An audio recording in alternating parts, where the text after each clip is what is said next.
Un petit établissement Saint-Pierrois où planchent consciencieusement un bon millier d'élèves. Nous sommes dans le lycée Ambroise Vollard de Terre-Sainte. Son originalité, c'est le seul du département à former aux arts appliqués. Y aurait-il donc un rapport entre cette section et Ambroise Vollard? Est-ce que vous savez qui était Ambroise Vollard? Non. Je suis dans un lycée qui porte son nom. L'année dernière, on avait fait un devoir dessus. Je suis trop feignant pour l'avoir consulté.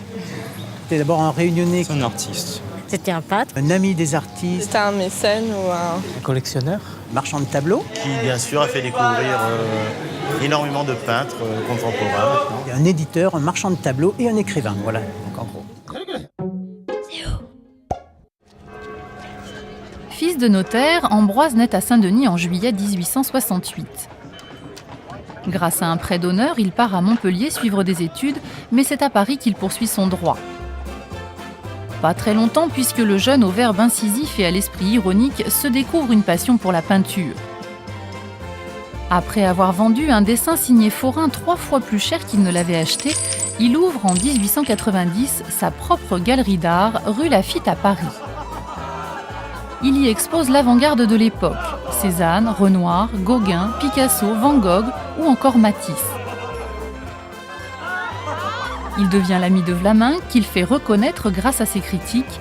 Il se lie avec de nombreux artistes qui font sa fortune et redistribuent le succès. Ainsi, Gauguin en Océanie touche une pension. C'est de sa rencontre avec Alfred Jarry, auteur du Père Ubu, que se révèle son talent d'écrivain. Ambroise Vollard a une plume. Il s'inspire du personnage d'Ubu et rédige une série d'ouvrages insolents. Il se fait aussi éditeur et publie des recueils de poètes talentueux illustrés de peintres fameux. Le 23 août 1939, le Réunionnais annonce sa mort dans un accident de voiture. Il laisse une magnifique collection que sa famille a léguée au musée Léon Dierx.